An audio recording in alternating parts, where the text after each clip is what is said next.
പ്രിയമുള്ളവരെ, എല്ലാവർക്കും നമസ്കാരം. പ്ലസ് പോയിന്റ് ആരംഭിക്കുന്നു ഏഷ്യാനെറ്റ് റേഡിയോ 657-ൽ. നിങ്ങളെ ഏവരെയും പ്ലസ് പോയിന്റിലേക്ക് സാദരം സ്വാഗതം ചെയ്യുകയാണ്. ഞാൻ രാജീവ് കോടംപള്ളി. ഇന്ന് പ്ലസ് പോയിന്റിൽ നമുക്ക് അതിഥിയായി എത്തിയിരിക്കുന്നത്, ഒരുപക്ഷെ പ്ലസ് പോയിന്റിൻ്റെ ഇത്രയും കാലത്തെ ചരിത്രത്തിൽ നമ്മൾ ഓരോ തവണയും ഈ പ്രോഗ്രാം നിങ്ങളുടെ കാതോരം എത്തിക്കുമ്പോൾ ഇത്രയേറെ റെസ്പോൺസ്, ഇത്രയേറെ പ്രതികരണങ്ങൾ മറ്റൊരു വ്യക്തിയും വന്നിട്ട് ഉള്ളപ്പോൾ ഉണ്ടായിട്ടില്ല. ഓരോ പ്രാവശ്യം ഈ പ്രോഗ്രാം തന്നെ അദ്ദേഹം ഒരു പ്രാവശ്യം വന്ന് നമ്മളോട് സംസാരിച്ചപ്പോൾ നമ്മൾ ആലേഖനം ചെയ്ത ആ പ്രോഗ്രാം തന്നെ റിപ്പീറ്റ് ചെയ്യുമ്പോഴും വീണ്ടും ഇരട്ടിയോടിരട്ടി പ്രതികരണങ്ങൾ തന്നെയായിരുന്നു. The one and only TP Sasikumar sir. സാറിനെ വീണ്ടും ആദരവോടെ സ്വാഗതം ചെയ്യാൻ അഭിമാനമാണ് ഉള്ളത്. സ്വാഗതം ചെയ്യുന്നു അങ്ങേ. നമസ്കാരം രാജു. എനിക്ക് തോന്നുന്നു ഞാൻ കൊടുത്തിട്ടുള്ള കുറേ ഇൻ്റർവ്യൂകളിൽ ഞാൻ പറഞ്ഞിട്ടുണ്ടെന്ന്. അടുത്ത കാലത്ത് ഞാൻ ഏറ്റവും കൂടുതൽ എൻജോയ് ചെയ്തിട്ടുള്ള ഒന്ന് കഴിഞ്ഞ ഒരു ഇൻ്റർവ്യൂ ആയിരുന്നു. അതെനിക്ക് തന്നിട്ടുള്ളത് ഗൾഫ് രാജ്യങ്ങളിൽ ഓരോ സ്ഥലത്തും ആയിരക്കണക്കിന് സുഹൃത്തുക്കളെയാണ്. അവരുടെ റെസ്പോൺസ് എന്ന് പറയുന്നത് വളരെ അത്ഭുതകരമായ റെസ്പോൺസാണ്. കാരണം വാട്സപ്പ് മെസ്സേജിൽ, ഞാൻ എൻ്റെ വാട്സപ്പ് നമ്പറിലാണ് കോൺടാക്ട് ചെയ്തിട്ടുണ്ടാവും അവർ പലരും. ഇംഗ്ലീഷ് ടൈപ്പ് ചെയ്തപ്പോൾ വായിക്കാൻ അറിയില്ല സാർ എനിക്ക്, അതുകൊണ്ട് എൻ്റെ സുഹൃത്ത് വായിച്ചിട്ട് എനിക്ക് പറഞ്ഞു തന്നു, അതിനുത്തരം ഞാൻ റെക്കോർഡ് ചെയ്ത് അയക്കുകയാണെന്ന് പറഞ്ഞിട്ട് എനിക്ക് കിട്ടിയിട്ടുള്ള മെസ്സേജുകൾ ഒരു 500-ലധികം മെസ്സേജുകൾ പലപ്പോഴും റെക്കോർഡ് ഓഡിയോസാണ്, വോയിസ് മെസ്സേജ് ആയിട്ട് വന്നിട്ടുണ്ട്. അതിന് അവസാനം ഒരു റിക്വസ്റ്റും കൂടി ഉണ്ടാവും, സാർ ഇതിന് മറുപടി വോയിസ് റെക്കോർഡായിട്ടേ തരാവൂ, മലയാളത്തിലേ പറയാവൂ, കാരണം എനിക്ക് ഇംഗ്ലീഷ് വായിക്കാനും. അതിൽ കഴിഞ്ഞ ഹോളിഡേയ്സിൽ 8 മണിക്കൂർ ഡ്രൈവ് ചെയ്ത് എന്നെ വന്ന് കണ്ടിട്ടുള്ള, ഡ്രൈവറായി ജോലി ചെയ്യുന്ന ഗൾഫിലെ ആൾക്കാരുണ്ട്. അവർ കുടുംബസമേതം വന്നിട്ട് രാത്രി 2 മണിക്കാണ് എൻ്റെ വീട്ടിൽ നിന്ന് തിരിച്ചു പോയത്. ഞങ്ങൾക്കും ഇവിടെ അങ്ങയുടെ ഈ വന്ന് ചെയ്ത ഒരു എപ്പിസോഡ് തന്നെ എനിക്ക് തോന്നുന്നു 3-ലധികം തവണ റിപ്പീറ്റ് ചെയ്തപ്പോഴൊക്കെ ഞാൻ അനുഭവിക്കുന്നുണ്ട്. അതെ. കാരണം ഒരു പ്രാവശ്യം റിപ്പീറ്റ് ചെയ്ത് നിങ്ങൾ എന്നോട് പറയാത്ത സമയത്ത് ഞാൻ ട്രെയിനിൽ യാത്ര ചെയ്യാണ്. അന്ന് എനിക്ക് ഇരിങ്ങാലക്കുട മുതൽ കണ്ണൂർ വരെ യാത്ര ചെയ്യുന്നതിൽ 360 മെസ്സേജുകൾ വന്നു. ഇതിന് മറുപടി അയക്കാൻ പറ്റില്ല, കാരണം അതിന് മുമ്പാണ് അടുത്ത മെസ്സേജ് വരിക. അത് വായിക്കാനുള്ള ധൃതിയായി എനിക്ക്. പക്ഷെ ഇവർക്കൊക്കെ ഞാൻ മറുപടി അയച്ചിട്ടുണ്ട്. അത് ശരി. നമ്മൾ ഈ അങ്ങയുടെ സംഭാഷണം പ്രക്ഷേപണം ചെയ്യുന്ന സമയത്ത് ഒരാൾ ചോദിച്ച ഒരു ചോദ്യം ഇപ്പോഴും എൻ്റെ മനസ്സിലുണ്ട്. ഈ മനുഷ്യൻ ആരാണ് എന്ന് ചോദിച്ചു. അപ്പോൾ ഞാൻ കൊടുത്തൊരു മറുപടി, ജ്ഞാനം കൊണ്ടും അതുപോലെ തന്നെ ധ്യാനം കൊണ്ടും പിന്നെ അനുഭവ സമ്പത്ത് കൊണ്ടും ഒക്കെ തന്നെ ഇദ്ദേഹം ഈ പറയുന്ന ഉദ്യോഗത്തിലോ അല്ലെങ്കിൽ ക്വാളിഫിക്കേഷനിലോ ഒക്കെ പറയുന്നതിലും അപ്പുറമുള്ള ഏതോ ഒരു അപാര തലത്തിലേക്ക് നീങ്ങിയിട്ടുള്ള ഒരാളാണ് എന്ന് പറയാനാണ് എനിക്ക് തോന്നിയത്. അതിൽ അദ്ദേഹം സംതൃപ്തനുമായിരുന്നു. പക്ഷേ സാറ് സംതൃപ്തനാകില്ല എന്ന് തോന്നുന്നു, അല്ലേ? അല്ല, ഈ ജീവിതം യാത്രയിൽ അനുഭവിക്കുക എന്ന് പറയുന്നത് വലിയൊരു സുഖമാണ്. കാരണം ഞാൻ കഴിഞ്ഞ ജനുവരിയിൽ 15 ദിവസം നോർത്ത് ഈസ്റ്റിലായിരുന്നു. ആ 15 ദിവസം നമുക്ക് ഇൻ്റർനെറ്റ് കണക്ഷൻ ഇല്ല, ടെലിഫോൺ കണക്ഷൻ ഇല്ല, TV ഇല്ല, ഒരു കമ്മ്യൂണിക്കേഷനും ഇല്ലാത്തൊരു സ്ഥലം. ഭാരതത്തിൽ അങ്ങനെ ഒരു സ്ഥലം ഉണ്ടെന്ന് വിശ്വസിക്കുന്നത് വളരെ ചുരുക്കം പേരായി. ഇലക്ട്രിസിറ്റി ഇല്ല. ഇപ്പോൾ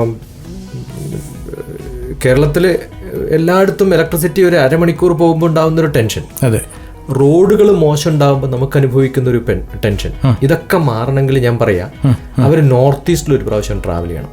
കാരണം 20 കിലോമീറ്റർ യാത്ര ചെയ്യാൻ 3 മണിക്കൂർ വണ്ടി ഓടിക്കുന്ന ഒരു റോഡിലൂടെ നമ്മൾ യാത്ര ചെയ്യുമ്പോൾ ലോകത്തിലുള്ള ഏത് റോഡും നല്ലതാണെന്ന് നമ്മൾ സമ്മതിച്ചു പോകും. തീർച്ചയായും.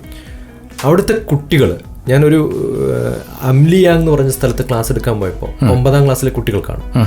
എനിക്ക് തോന്നി ആ കുട്ടികൾക്ക് ഞാൻ ക്ലാസ് എടുക്കുകയല്ല വേണ്ടത്.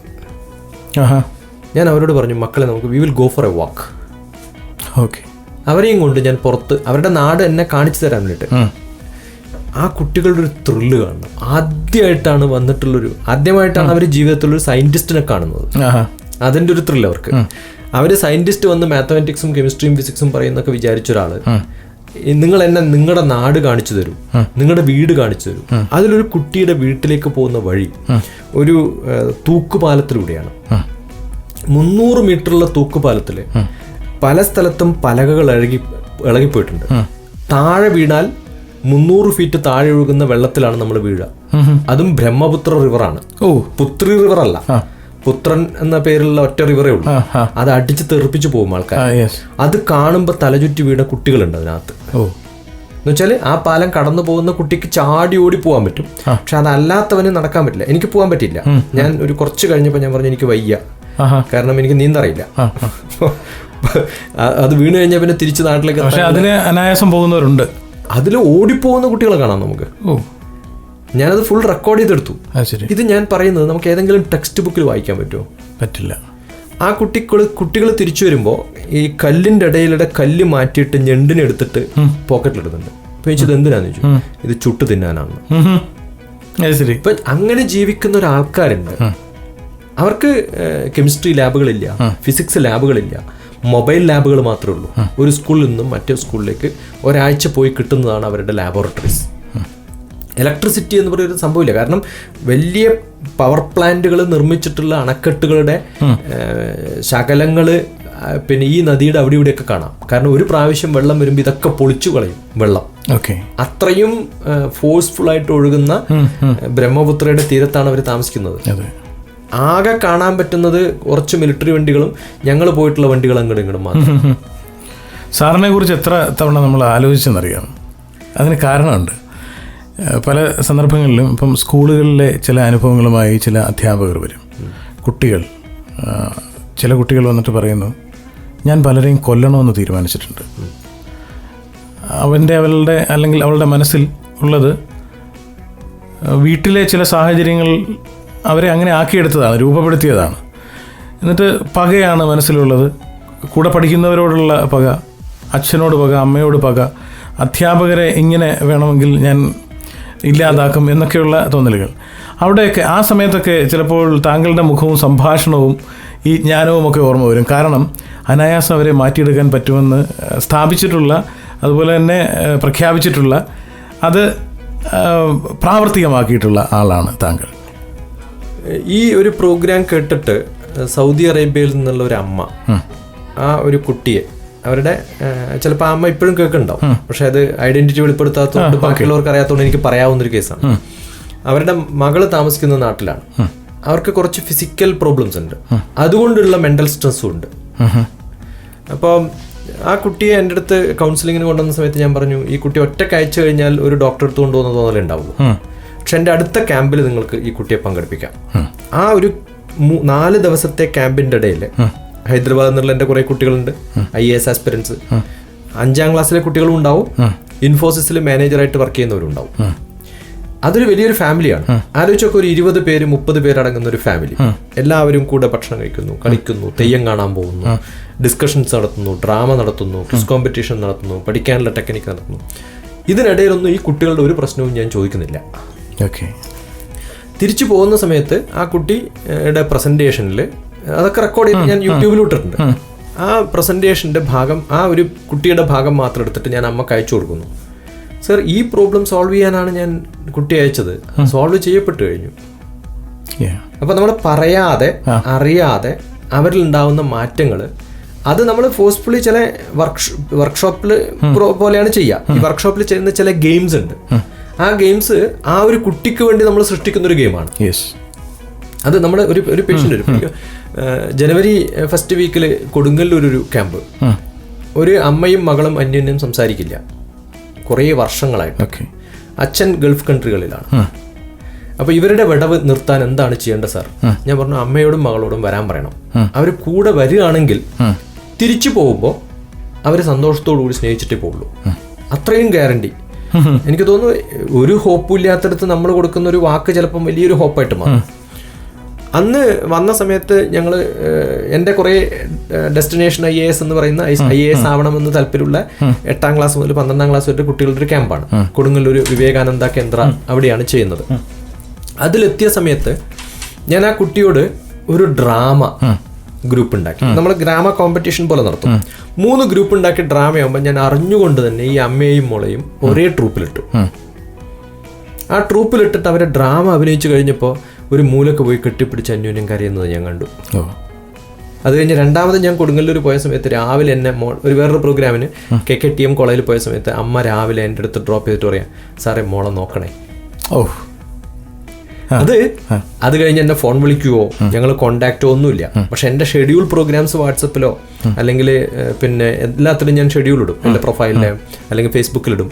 അത് കണ്ടിട്ട് അയക്കാണ്. അപ്പോൾ ഇറ്റ്സ് എ അൺനോൺ ആയിട്ട് നമ്മൾ വളരെ വളരെ ഇൻഫ്ലുവൻസ് ചെയ്യുന്ന കുറേ മാറ്റങ്ങൾ ഉണ്ടാക്കുന്ന കുറച്ച് പേരെങ്കിലും ഉണ്ടാവുന്നതാണ്. എല്ലാവരെയും ഉണ്ടല്ല, കുറച്ച് പേരെങ്കിലും ഉണ്ടാവുന്നതാണ്. സാർ, നമുക്ക് പ്ലസ് പോയിന്റ് തുടരാം ഒരു കമേഴ്ഷ്യൽ ബ്രേക്കിന് ശേഷം. Welcome back to plus point. ഇന്ന് പ്ലസ് പോയിന്റിൽ നമുക്ക് അതിഥിയായുള്ളത് നിങ്ങൾക്കെല്ലാവർക്കും സുപരിചിതനായ ഡോക്ടർ TP ശശികുമാർ സാറാണ്. നമുക്ക് സംഭാഷണം തുടരാം. സാർ, കഴിഞ്ഞ തവണ സാറ് നമ്മളോട് സംസാരിക്കുന്ന സമയത്ത് സാറിനെ പരിചയപ്പെടുത്തുക എന്നുള്ളൊരു ലക്ഷ്യം കൂടി ഉണ്ടായിരുന്നു. ഇപ്പോൾ ലോകവ്യാപകമായി സാറിൻ്റെ പല യൂട്യൂബ് അപ്ലോഡ്സും കാണുന്നവരുണ്ട്, അങ്ങയുടെ ക്ലാസ്സുകൾ കേൾക്കുന്നവരുണ്ട്. അപ്പോൾ അങ്ങനെ ഒരു ലക്ഷ്യം ഉണ്ടായിരുന്നു. പക്ഷേ ഇപ്പോഴത്തെ ലക്ഷ്യം അതല്ല. താങ്കളുടെ ഇപ്പോഴുള്ള പ്രവർത്തനങ്ങൾ എന്തൊക്കെയാണ്, അതെങ്ങനെ ഓരോരുത്തർക്കും പ്രയോജനപ്പെടുത്താൻ കഴിയും, അതാണ് ഇപ്പോഴത്തെ ലക്ഷ്യം. അത് നമ്മുടെ ശ്രോതാക്കളിലേക്ക് എത്തിക്കുക എന്നുള്ളത് തന്നെയാണ്. ഓരോ ദിനവും ഇപ്പം ഞാൻ ചുരുക്കത്തിൽ പറഞ്ഞു കഴിഞ്ഞാൽ IAS എന്ന് പറയുന്നത് എന്താണെന്നുള്ളതിൻ്റെ ഒരു അതിനെ നിർവചിച്ചുകൊണ്ട് അങ്ങ് കുറേ കാര്യങ്ങൾ ചെയ്യുന്നുണ്ട് അല്ല. പലരുടെയും ധാരണ, ഇപ്പം ഞാൻ 8ാം ക്ലാസ്സിലെ കുട്ടികളോട് IAS എന്താണെന്ന് പറയുമ്പോൾ അവരോട് നിങ്ങൾ ഒരു 10 വർഷത്തിന് ശേഷം കളക്ടർ ആവാൻ അല്ലെങ്കിൽ 15 വർഷത്തിന് ശേഷം IAS എപ്പിയർ ചെയ്യാൻ പോകുന്ന ഒരാളെന്ന് പറയുമ്പോൾ കുട്ടികൾക്കൊരു അവർഷൻ വരും. അതുകൊണ്ട് തന്നെയാണ് ഞാൻ IASന്റെ ഡെഫിനേഷൻ തന്നെ മാറ്റി ഇമ്മീഡിയറ്റ് അക്കാഡമിക് സക്സസ് അല്ലെങ്കിൽ ഇൻസ്പയർ ആസ്പയർ സക്സസ്. ഓക്കെ, ഇതുപോലെ നമ്മൾ പറയുമ്പോൾ നമ്മളടുത്ത് എന്താ കുട്ടികൾ അവർക്ക് എല്ലാ പാരൻസിനും അത്യാവശ്യമായിട്ടും വേണ്ടത് ഇമ്മീഡിയറ്റ് ആയിട്ടൊരു റെസ്പോൺസ് കാണണം. ലോകം ഇപ്പോൾ അങ്ങനെയാണ്. 1 മണിക്കൂർ ഭക്ഷണം കഴിക്കാൻ വേണ്ടി എടുക്കുന്ന ഒരു കുട്ടി, ഈ കേസ് നമ്മുടെ അടുത്ത് വരുന്ന കുട്ടിയാണ്. സർ 1.25 മണിക്കൂറാണ്, കാർട്ടൂൺ ഓണാക്കിയാലേ ഭക്ഷണം പോകുള്ളൂ. ആ കുട്ടി കുറച്ച് ദിവസത്തെ ഒരു ഇന്ററാക്ഷൻ കൊണ്ട് ആ കുട്ടിയിൽ ഉണ്ടാവുന്ന മാറ്റം എന്ന് പറയുന്നത് അമ്മയ്ക്ക് വേറൊരു കംപ്ലൈന്റും ഇല്ല. കുട്ടിയെ കൊണ്ട് നല്ല മാർക്ക് മേടിക്കും, ക്ലാസ്സിൽ ഫസ്റ്റ് ആണ്, ഒക്കെ റെഡിയാണ്. പക്ഷെ ഇത് മാത്രം ഒരു കുഴപ്പമുണ്ട് സാർ. എന്നാൽ അത് വലിയൊരു പ്രോബ്ലം ആണെന്ന് എനിക്ക് തോന്നാറില്ല. പക്ഷെ അമ്മയ്ക്കൊരു ടെൻഷൻ ആണെങ്കിൽ ഇതാണ് വീട്ടിൽ ഫൈറ്റിന്റെ ഒരു കാരണം. 2-3 ദിവസം കഴിയുമ്പോൾ തിരിച്ച് അമ്മ വിളിച്ച് പറയണം, സാർ ഇപ്പോൾ 15 മിനിറ്റ് കൊണ്ട് മോള് ഭക്ഷണം കഴിച്ചു പോകുന്നു. ഈ മാറ്റം നമ്മൾ ഉണ്ടാക്കുന്നത്, ഇതാണ് നമ്മുടെ മാറ്റം. അപ്പോൾ എന്താണ് ഞാൻ ചെയ്യുന്നതെന്ന് വെച്ച് കഴിഞ്ഞാൽ, അക്കാഡമിക്കലി ഒരു കുട്ടിയെ മാറ്റിയെടുക്കാൻ വലിയ ബുദ്ധിമുട്ടൊന്നുമില്ല. പക്ഷെ അവരുടെ അമ്മയുടെയും അച്ഛൻ്റെയും മക്കൾക്ക് കൊടുക്കുന്ന മാർക്ക് എന്ന് ചോദിക്കാറുണ്ട് ഞാൻ. How much your father gives to you. അമ്മ മോൾക്ക് എത്ര മാർക്ക് തരും, അമ്മ മകൻ എത്ര മാർക്ക് തരും. ഇപ്പം ഞാൻ ചോദിക്കുന്നത്, എനിക്ക് എൻ്റെ ചേട്ടൻ എത്ര മാർക്ക് തരും. എൻ്റെ അച്ഛനും അമ്മയും ജീവിച്ചിരിപ്പില്ലാത്തതുകൊണ്ട് എൻ്റെ മൂത്ത ബ്രദറാണ് എൻ്റെ ഗാർഡിയൻ. എൻ്റെ മൂത്ത ബ്രദർ ഞാൻ +1 +2 പഠിക്കുമ്പോൾ എത്ര മാർക്ക് തരും എന്ന് എന്നോട് ചോദിച്ചിരുന്നെങ്കിൽ ഉറപ്പായിട്ടും ഞാൻ പറയും നെഗറ്റീവ് മാർക്ക് തരാൻ പറ്റുമെങ്കിൽ അത് തരുമായിരുന്നു. അത്രയും മഹാമോശം സ്റ്റുഡൻ്റ് ആയിരുന്നു എല്ലാ തരത്തിലും. I am a black spot in the family എന്ന് എൻ്റെ ഏട്ടൻ തന്നെ എന്നോടല്ല പലരോടും പറഞ്ഞിട്ടുണ്ട്. പക്ഷെ ഇന്ന് എനിക്ക് ഉറപ്പാണ്, ഏട്ടൻ എനിക്ക് എത്ര മാർക്ക് തരും എന്ന് ചോദിച്ചാൽ 100-ലധികം ആർക്കെങ്കിലും കൊടുക്കാൻ പറ്റുമോ, 200% കൊടുക്കാൻ പറ്റുമോ? അത് തരും എന്ന് എൻ്റെ ഏട്ടനെ കൊണ്ട് എനിക്ക് പറയിപ്പിക്കാൻ സാധിച്ചാൽ that is what I do. സാറിന്റെ ആത്മവിശ്വാസം അത് പറയിപ്പിക്കുന്നു. ആത്മവിശ്വാസമല്ല, കാരണം എൻ്റെ ഏട്ടൻ എന്നെ പല പ്രോഗ്രാംസിനും ഇൻട്രൊഡ്യൂസ് ചെയ്ത് സംസാരിക്കുമ്പോഴുള്ള റെക്കോർഡിങ് ഞാൻ സൂക്ഷിച്ചിട്ടുണ്ട്. ഓക്കെ, കാരണം ഒരു സോഷ്യൽ വർക്കറാണ്. അപ്പോൾ പലപ്പോഴും ഏട്ടൻ എന്നെ ഇൻവൈറ്റ് ചെയ്തിട്ട് പലപ്പോഴും പ്രോഗ്രാംസിന്. അപ്പം ഓരോ പാരൻസിനും കുട്ടികൾക്കും നമുക്ക് ഈ ഒരു സ്വഭാവം ഉണ്ടാക്കിയെടുത്താൽ നമ്മൾ ആരുണ്ടാക്കണം? ഏറ്റവും നല്ല ഈ കുട്ടികളെ, ഏറ്റവും നല്ല പ്രൊഫഷണൽസിന്. ഇപ്പൊ ഞാൻ അഡ്വക്കേറ്റ്സിന് ക്ലാസ് എടുക്കാറുണ്ട്, കളക്ടേഴ്സിന് ക്ലാസ് എടുത്തിട്ടുണ്ട്, കില എന്ന ഓർഗനൈസേഷൻസിൽ. ഇടയിൽ നമ്മുടെ ശ്രോതാക്കളോട് ഞാനെന്ന് പറഞ്ഞോളട്ടെ, സാറ് ആരാണെന്ന് ചോദിച്ചു കഴിഞ്ഞാൽ TP Sasikumar sir, doctor TP Sasikumar sir. അദ്ദേഹം MSc MPhil PhD MS LLB MBA, പിന്നെ ചെയർമാനാണ് ശിക്ഷ Hyderabad India, writer, public speaker, educationalist, science communicator, life skill soft skill trainer, psychotherapist, former space ISRO scientist, director UGC DSA Calicut University, deputy director cabinet secretariat New Delhi, HOD management with AEC JNTU Hyderabad, executive director SNGCET Kannur University. എനിക്ക് ഒരു ശ്വാസത്തിൽ പറയാൻ കഴിയുന്നില്ല അങ്ങയുടെ ഈ പിന്നെ ക്വാളിഫിക്കേഷൻസും അതുപോലെ അങ്ങയുടെ ഡെസിഗ്നേഷൻസും. ഇതല്ല ക്വാളിറ്റി. നമ്മൾ ക്വാളിറ്റി എന്ന് പറയുന്നത് കുറേ ആൾക്കാരുടെ മനസ്സിൽ നമ്മൾ ഉണ്ടാക്കുന്ന ഒരു സങ്കല്പം ഉണ്ടല്ലോ, അതറിയുന്നത് കൊണ്ടാണ് ടി പി ശശികുമാർ സാറിനെ വീണ്ടും കേൾക്കണമെന്നും അങ്ങയോട് കൂടുതൽ സംസാരിക്കണമെന്നും ഒക്കെ നമ്മുടെ ശ്രോതാക്കളുമൊക്കെ ആഗ്രഹിക്കുന്നത്. അവരുടെ ഒരു വലിയ ദാഹം പോലെ. അത് തന്നെയാണ് അങ്ങ് ചിലപ്പോൾ വാട്സപ്പ് മെസ്സേജസിൽ കൂടി അറിയുന്നത് അല്ലേ? അത് നല്ല പോലെ ഫീൽ ചെയ്യുന്നുണ്ട്. കാരണം നമ്മളെ കേൾക്കുകയും കാണുകയും നേരിട്ട് കാണാത്ത കുറേ ആൾക്കാർ. സാറ് മനസ്സിലാക്കിയ ഒരു കാര്യം, ഇവിടുത്തെ വലിയ ഉദ്യോഗസ്ഥർ മാത്രമല്ല, എല്ലാ തുറകളിലുമുള്ളവർ സാറിനെ കേൾക്കാൻ വേണ്ടി താല്പര്യം. ഏറ്റവും നല്ല റിച്ച് ആയിട്ടുള്ള ചില ആൾക്കാരുടെ മക്കൾ ഇവിടെയും എത്താത്ത സങ്കടം. യെസ്, അവർ നമ്മൾ ഈ പ്രോഗ്രാം കേട്ടിട്ട് നമ്മളടുത്ത് കമ്മ്യൂണിക്കേറ്റ് ചെയ്തിട്ട്, സർ ഞാൻ ജീവിതത്തിൽ എല്ലാം നേടിയിട്ടുണ്ട്, പക്ഷെ എൻ്റെ മകൻ എന്ന് പറയുമ്പോഴേ നമുക്കറിയാം അതെ അതെ അദ്ദേഹത്തിന്റെ വിഷമം. കാരണം എന്താണ് ജീവിതത്തിൽ വേണ്ടത് എന്നൊരു വ്യക്തിയോട് ചോദിച്ചാൽ ഇറ്റ് ഈസ് പൈസയല്ല. കാരണം പൈസ എത്ര കിട്ടിയാലും മനുഷ്യന് സന്തോഷം ഉണ്ടാവില്ല. ആർജിതേ ദുഃഖം വ്യയേ ദുഃഖം ധനം സർവത്ര ദുഃഖതം എന്നാണ്. ആർജിതേ വ്യയേ, കിട്ടുമ്പോഴും കഷ്ടപ്പെടണം, ചെലവഴിക്കുമ്പോൾ അതിനേക്കാളും കഷ്ടപ്പെടണം. ഞാനിപ്പം ചോദിക്കുകയാണ് ഈ ഷർട്ടിന് എത്ര വില കൊടുത്തു എന്ന്. അപ്പൊ 300 രൂപ എന്ന് കൊടുത്താൽ ഞാൻ പറയും അയ്യേ ഇത് 100 രൂപക്ക് ഹൈദരാബാദിൽ കിട്ടുമെന്ന് പറഞ്ഞാൽ നിങ്ങൾക്ക് ദുഃഖമായി. പിന്നെ നമ്മൾ സ്പെൻഡ് ചെയ്യുന്ന മണിയിലല്ല, അത് കൂടുതലോ കുറവോ ആയെന്നുള്ളൊരു കമ്പാരിസൺ വരുമല്ലോ, അത് ദുഃഖമാണ്. ഇപ്പൊ 1 കിലോ തക്കാളി മേടിച്ചു കൊണ്ടുപോകുന്ന ഒരാളോട് എത്ര രൂപ കൊടുത്തു വെച്ചാൽ 22 രൂപ.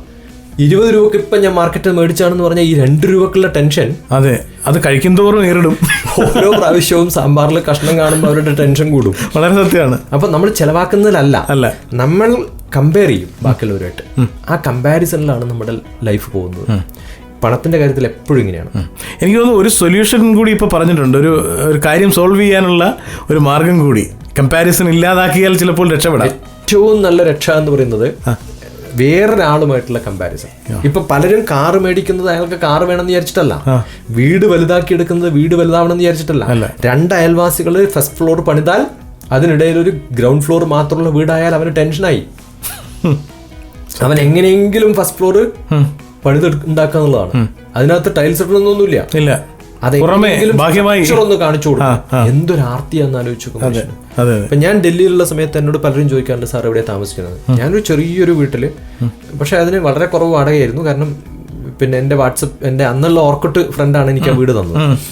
അപ്പൊ എന്നോട് പലരും ചോദിക്കാറുണ്ട് ഏതാ വീടെന്ന്. അപ്പൊ ഞാൻ പറഞ്ഞു ഉത്തര ഗുരുവായൂരപ്പൻ ടെമ്പിളിലാണ് ഞാൻ ഇരുന്ന് എന്റെ കവിതകൾ എഴുതാം. അപ്പൊ ഈ ടെമ്പിൾ ആണ് എന്റെ വീട് എന്ന് പറയും.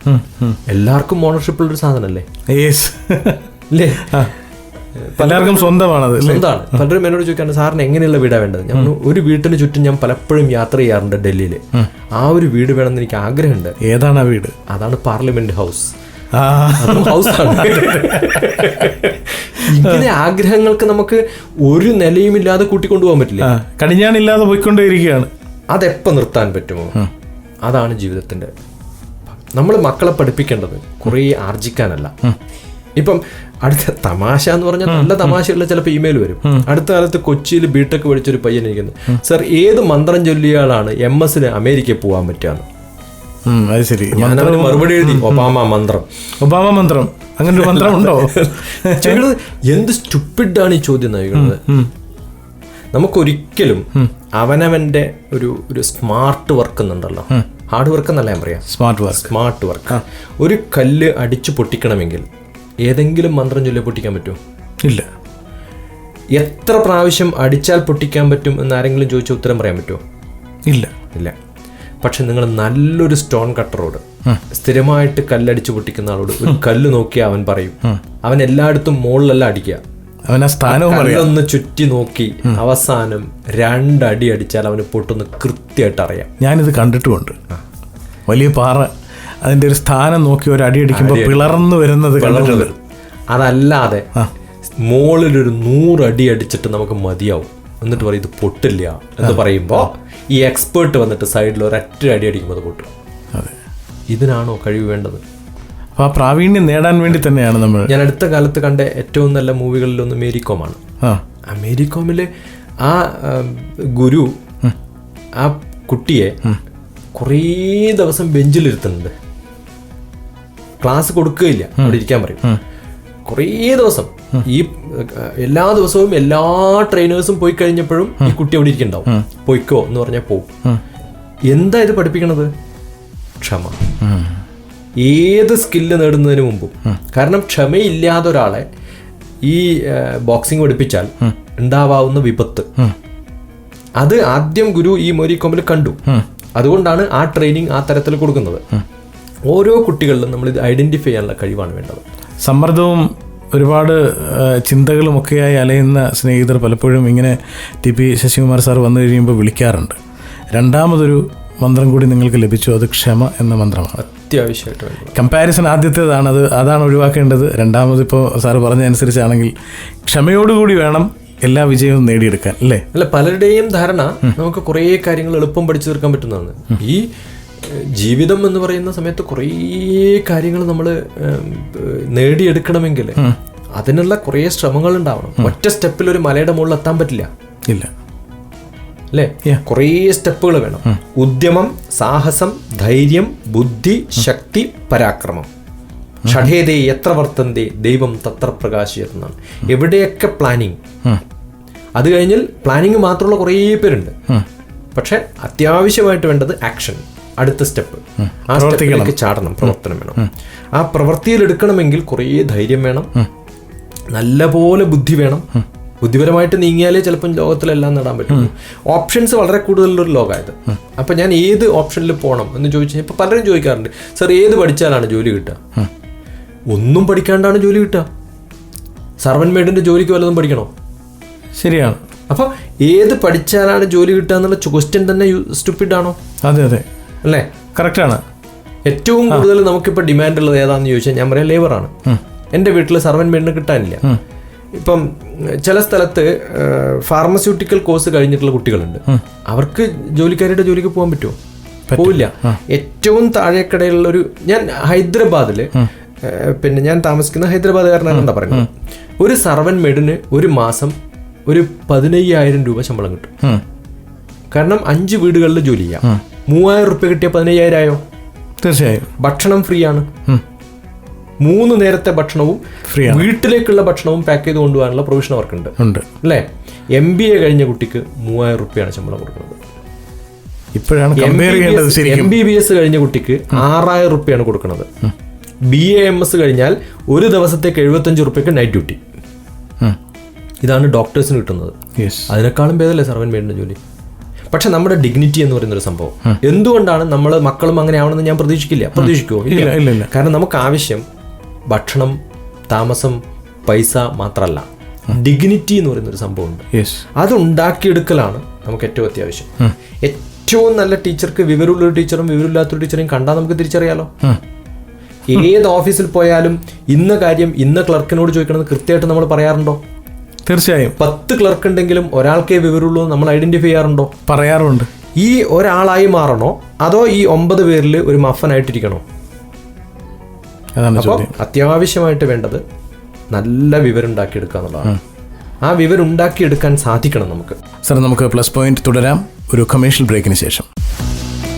Welcome back to plus point. ഇന്ന് പ്ലസ് പോയിന്റിൽ നമുക്ക് അതിഥിയായുള്ളത് നിങ്ങൾക്കെല്ലാവർക്കും സുപരിചിതനായ ഡോക്ടർ ടി.പി. ശശികുമാർ സാറാണ്. നമുക്ക് സംഭാഷണം തുടരാം സാർ. ഇപ്പോൾ ജീവിതത്തിൽ ഒരു ഘട്ടം വരെ എത്തിയിട്ട് പോലും സ്വന്തമായി തിരിഞ്ഞു നോക്കുമ്പോൾ ഇപ്പോൾ ജീവിതത്തെ തന്നെ ഒരു മിററാക്കി കണ്ടുകൊണ്ട് നമ്മുടെ പ്രതിബിംബത്തെ അതിൽ കാണണമെന്നൊക്കെ പറഞ്ഞ് കേട്ടിട്ടുണ്ട്. അപ്പോൾ ആ പ്രതിബിംബം കാണുന്ന സമയത്ത് ഒരുപാട് കുറവുകളും ഒക്കെ ഉണ്ടല്ലോ, അത് മാറ്റാനായി ശ്രമിക്കണമല്ലോ, ആഗ്രഹം മനസ്സിലുണ്ട്.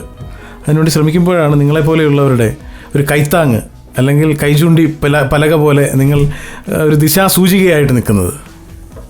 നമ്മുടെ ഈ സർട്ടിഫിക്കറ്റും വിദ്യാഭ്യാസത്തിൻ്റെ ചടങ്ങുകൾ ഉണ്ടല്ലോ, പലപ്പോഴും A+ കിട്ടിയ കുട്ടികൾക്കുള്ള മെഡൽ കൊടുക്കാൻ വേണ്ടിയിട്ട് എന്നെ പലയിടത്തും ഗസ്റ്റായിട്ട് വിളിച്ചിട്ടുണ്ട് നാട്ടിൽ. അത് ഞാൻ തമാശക്ക് പോവാറുണ്ട്. അത് കഴിഞ്ഞിട്ടുള്ള ക്ലാസ്സുകളിൽ ഞാൻ പറയാറുള്ളത്, ഈ കുട്ടി കല്യാണമൊക്കെ കഴിഞ്ഞിട്ട് 2 മക്കളൊക്കെ ആയിട്ട്, അത് ആണായാലും പെണ്ണായാലും, ഷോക്കേസിൽ എവിടെയെങ്കിലും പൊടി പിടിച്ച് കിടക്കുമ്പോൾ മക്കളോട് പറയാൻ പറ്റും, മോനെ എനിക്ക് എല്ലാത്തിലും A+ കിട്ടിയിരുന്നു എന്ന്. അതല്ലാതെ അതുകൊണ്ട് ഒരു ഗുണവും ഉണ്ടെന്ന് വിശ്വസിക്കുന്ന ഒരാളല്ല ഞാൻ. കാരണം ഹൈലി മെറിറ്റോറിയസ് ആയിട്ട് ഫെയിലിയർ ആയിട്ടുള്ള കുറേ പേര് നമുക്കറിയാം. അതേ സമയത്ത് ഒരു മെറിറ്റും ഈ അക്കാഡമിക് മെറിറ്റൊന്നും ഇല്ലാത്തവരും ജീവിതത്തിൽ വളരെ സക്സസ്ഫുൾ ആയിട്ടുള്ളവരെ കുറേ എക്സാമ്പിൾസ് നമുക്ക് കാണാം. അപ്പോൾ ജീവിതത്തിൽ എന്താണ് വേണ്ടത് എന്ന് ചോദിച്ചാൽ സന്തോഷം വേണം. അത് ഒന്നുമില്ലാത്ത കിട്ടുന്ന സന്തോഷമല്ല. നമ്മൾ ബാക്കിയുള്ളവർക്ക് ഏന പ്രകാരേണ യസ്യ കസ്യാപി ദേഹിനഃ സന്തോഷം ജനയത് പ്രജ്ഞ, ബാക്കിയുള്ളവർക്ക് സന്തോഷം കൊടുത്ത് നമുക്ക് കിട്ടുന്നൊരു സുഖം. ഇപ്പം അങ്ങ് ചെയ്യുന്ന ജോലി അങ്ങ് എൻജോയ് ചെയ്യുന്നുണ്ടോ? ഉറപ്പായും. ആ എൻജോയ് ചെയ്യാത്തൊരവസ്ഥയിൽ ഇതൊരു ജോലിയായിട്ട് മാത്രം കാണുന്ന ഒരാൾക്ക് വൈകുന്നേരം you will become really A സിക്ക് പേഴ്സൺ. വീട്ടിൽ തിരിച്ചു പോകുമ്പോൾ ഇതിന്റെ പ്രഷറൊക്കെ രോഗാവസ്ഥയിലാണ് പിന്നെ പോകുന്നത്. അതെ അല്ലേ? അതേസമയം ഇതിനോടുള്ള ഒരു ഡെഡിക്കേഷൻ ഒക്കെ കൂടി കഴിഞ്ഞാൽ സ്വാസ്ഥ്യം എന്ന് പറയുന്ന ഒരു അവസ്ഥ മനസ്സിന്റെയാണ്. അത് മനസ്സിൽ ഉണ്ടാക്കിയെടുക്കണമെങ്കിൽ നമുക്ക് ഇഷ്ടമുള്ള ജോലി ചെയ്യണം.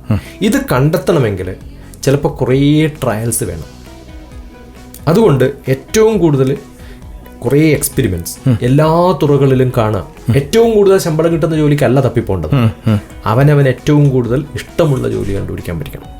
ശശികുമാർ സാർ, ഇതൊരു വലിയ പ്രസക്തമായ പോയിൻ്റാണ്. ഇവിടെ തന്നെ നമ്മുടെ ഉദ്യോഗസ്ഥ വൃന്ദങ്ങൾക്കിടയിൽ ചിലപ്പോൾ ഒരു ജോലി ചെയ്തുകൊണ്ടിരിക്കുന്ന സമയത്ത് തന്നെ ആ ജോലിയോട് ഒട്ടും കൂറു പുലർത്താനായി കഴിയുന്നില്ല.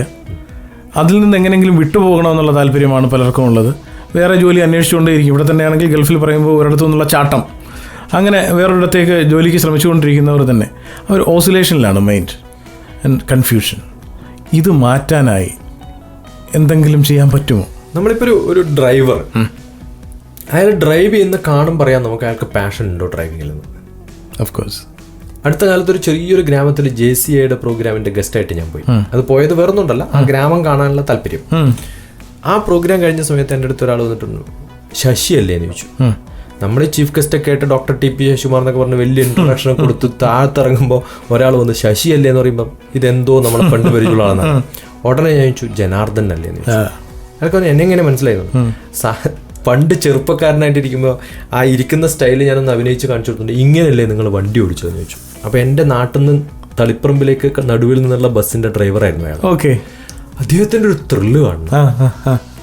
40 വർഷങ്ങൾക്ക് ശേഷം, 38 വർഷങ്ങൾക്ക് ശേഷം ഞാൻ അയാളെ ഓർക്കുക എന്ന് പറയുമ്പോൾ ഹി വാസ് റിയലി ത്രിൽഡ്. അതെന്തുകൊണ്ടറിയോ? അയാളൊരു പാഷനേറ്റ് ഡ്രൈവർ ആയിരുന്നു. മനസ്സിലായോ? ആ പാഷൻ അയാളുടെ ഡ്രൈവിംഗിൽ നമുക്ക് കാണാം. നമ്മൾ എല്ലാ ഡ്രൈവറെയും ഓർക്കില്ലല്ലോ. ഇല്ല. എല്ലാ കണ്ടക്ടേഴ്സിനെയും ഓർക്കില്ലല്ലോ. ഒരിക്കലും ഇല്ല. ഞാൻ ഓർക്കുന്ന കുറേ പേരുണ്ട് അങ്ങനെ.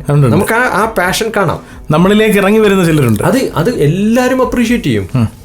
അതാണ് നമ്മൾ ചെയ്യേണ്ടത്. ഒരു ടീച്ചറായാലും ഒരു ഡ്രൈവറായാലും ഏത് പ്രൊഫഷണലും അതിലൊരു പാഷൻ കണ്ടെത്തണം. അതില്ലാത്തവന് വലിയ പ്രശ്നമാണ്. എനിക്കറിയാം ഒരു പോസ്റ്റ്മാൻ, അയാൾ കിട്ടുന്ന കത്തൊക്കെ കീറി കളഞ്ഞു. കാരണം ഇത് കൊണ്ട് നടന്ന് കൊടുക്കാനുള്ള മടിയുണ്ട്. അയാളുടെ ജോലി പോയി കോർട്ടിൽ പോയ സമയത്ത് ഇയാൾ പ്രൂവ് ചെയ്യുന്നത് മെമ്മറിക്ക് ചെറിയൊരു കുഴപ്പമുണ്ടെന്ന്, അതുകൊണ്ട് എനിക്ക് പറ്റിയ അബദ്ധമാണെന്നാണ്. ഒരു ജഡ്ജിന്, ഞാൻ LLB പഠിച്ച ഒരാളാണ്, നമുക്ക് എങ്ങനെ ചോദ്യം ചോദിക്കണം അറിയാം. ജഡ്ജി ചോദിച്ചത് ജോയിൻ ചെയ്ത ഡേറ്റ് എത്രയാന്ന് ചോദിച്ചു. കറക്റ്റായിട്ട് പറഞ്ഞു. എപ്പോഴാണ് റിട്ടയർമെന്റ്? കറക്റ്റ്. അപ്പോൾ മെമ്മറിക്ക് കുഴപ്പമൊന്നുമില്ല, എനിക്ക് കുഴപ്പമൊന്നുമില്ലാത്തതുകൊണ്ട് തന്നെ പണി ചെയ്യുന്നു. ഇതെന്തുകൊണ്ട് ഇങ്ങനെ ചെയ്യുന്നു ചോദിച്ചാൽ ഹി ഹാസ് നോ പാഷൻ. അല്ലേ? നമ്മൾ പാഷൻ ഉള്ള ജോലിയാണ്. Cooking is A dirty job? ഒരിക്കലും അല്ല. എത്രയോ ആൾക്കാർ ഇതെന്ത് ശാപമാണെന്ന് പറഞ്ഞ് ചെയ്യാറുണ്ട്. ഞാൻ ശരിക്കും എൻജോയ് ചെയ്യാറുണ്ട് കുക്കിംഗ്. ഞാൻ എപ്പോഴും പറയാറുണ്ട്, ഞാൻ കുക്ക് ചെയ്യണ സമയത്ത് എന്താ ഉണ്ടാക്കാന്ന് മക്കൾ ചോദിക്കുമ്പോൾ ഞാൻ പറയും കുക്ക് ചെയ്തിട്ട് പറയാമെന്ന്. കാരണം ഞാൻ സാമ്പാർ ഉണ്ടാക്കിയാൽ ചിലപ്പോൾ സാമ്പാർ ആവില്ല, പക്ഷെ അതൊരു എക്സ്പെരിമെന്റ് ആണ്. അപ്പോൾ അച്ഛൻ ഉണ്ടാക്കിയ സാമ്പാറിന് എല്ലാ ദിവസവും ഡിഫറെന്റ് ടേസ്റ്റ് ആണെന്ന്. കാരണം ഒരേ സംഭവം ഉണ്ടാക്കുന്നതിന് നമുക്ക് വലിയ ത്രില്ലില്ല. നമ്മൾ ഇന്നോവേഷൻസ് ആണ് നമ്മുടെ ഐഡിയ. അപ്പം നമ്മൾ പലപ്പോഴും ഏത് സംഭവവും നമ്മൾക്ക് എക്സ്പെരിമെന്റ് ആയിട്ട് മാറ്റാൻ സാധിക്കണം. നമുക്കൊരു ത്രില്ലിംഗ് ആണ്. ഡ്രൈവിംഗ് ആയാലും ക്ലറിക്കൽ ഏത് തുറകളിലാണ് നമുക്ക് ഡിഫറെൻ്റ് ആവാൻ പറ്റാത്തതെന്ന് ചോദിച്ചു കഴിഞ്ഞാൽ ഞാൻ ഏത് സംഭവത്തിലും പറ്റുമെന്ന് വിശ്വസിക്കുന്ന ഒരാളാണ്. അതൊരു പെയിൻറ്റർ ആയാലും ഒരു കാർപ്പൻ്റർ ആയാലും ഏത് പ്രൊഫഷനിലും അവനവൻ്റെ പ്രൊഫിഷ്യൻസി കാണിച്ചു കൊടുക്കണം. അതാ ഞാൻ പറഞ്ഞ എൻ്റെ കളക്ടേഴ്സിനും അഡ്വക്കേറ്റ്സിനും കൊടുത്തൊരു ക്ലാസിൻ്റെ ടൈറ്റില് പ്രൊഫഷണൽ എഫിഷ്യൻസി എന്നാണ്.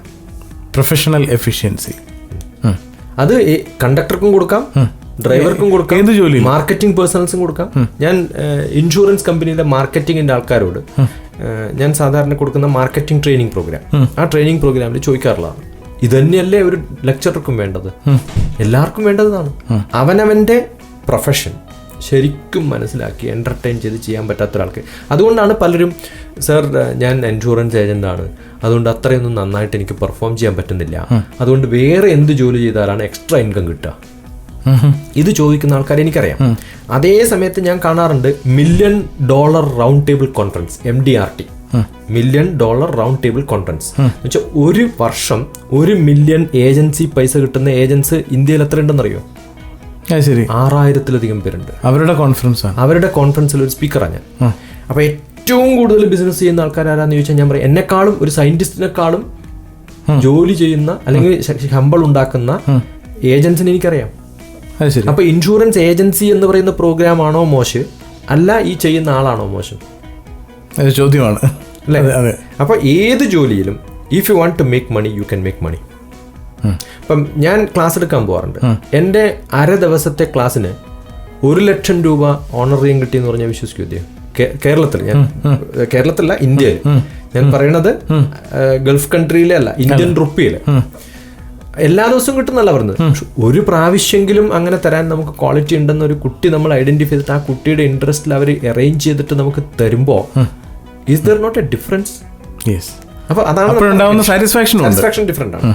അത് നമ്മൾ ഉണ്ടാക്കിയെടുക്കണം. അത് കിട്ടുന്ന കാശ് എല്ലാ ദിവസവും നമ്മൾ കുറേ ഫ്രീ പ്രോഗ്രാംസ് ചെയ്യുന്നുണ്ടാവും, പക്ഷെ നമുക്ക് do I worth this much എന്നൊരു ചോദ്യം നമ്മളോട് ചോദിക്കുന്ന ഒരു ദിവസം ഉണ്ടല്ലോ, അതിലേക്ക് നമുക്ക് എത്താൻ സാധിക്കണം. അത് നല്ല കൊട്ടുകാരന് പറ്റും, നല്ലൊരു ശാന്തിക്കാരന് പറ്റും, നല്ലൊരു പിന്നെ കാർപ്പൻറ്റർക്ക് പറ്റും, ഡ്രൈവർക്ക് പറ്റും, ഏത് മേഖലയിലുള്ളവർക്കും പറ്റും. അടുത്ത കാലത്ത് ഈ തെങ്ങ് വലിച്ചു കിട്ടുമല്ലോ പുരയുടെ മുകളിൽ വീഴാണ്ടിരിക്കാൻ, അങ്ങനെ സ്ഥിരമായിട്ട് കിട്ടുന്ന ഒരാള് നീണ്ട കയറ് കൊണ്ട് താഴത്ത കെട്ടാറ്. 40 മീറ്റർ കമ്പി വേണം, 30 മീറ്റർ കമ്പി വേണം. എൻ്റെ നാട്ടിൽ കെട്ടുന്ന ബാലിനോട് ഞാൻ പറഞ്ഞു 6 മീറ്റർ കമ്പി കൊണ്ട് ഇത് കെട്ടാൻ പറ്റും. അപ്പൊ എങ്ങനെ വെച്ചു സർ, ഇത് വലിക്കണമെങ്കിൽ നമ്മൾ താഴത്ത് നിൽക്കണ്ടേ? ഞാൻ പറഞ്ഞു പണ്ട് ഫിസിക്സ് പ്രിൻസിപ്പളിൽ 2 കപ്പി വലിച്ചിട്ട് കെട്ടാൻ ഒരാൾക്ക് സുഖമായിട്ട് കെട്ടാൻ പറ്റുന്ന സംഭവമാണ്. ലിഫ്റ്റ് വർക്ക് ചെയ്യുന്നത് വലിയ മോട്ടോർ വെച്ചിട്ടാണോ? അല്ല. എന്താ കാരണം? അതിന്റെ ബാക്കിൽ കുറെ ചെയിൻ ഉണ്ട്, ഇല്ലേ?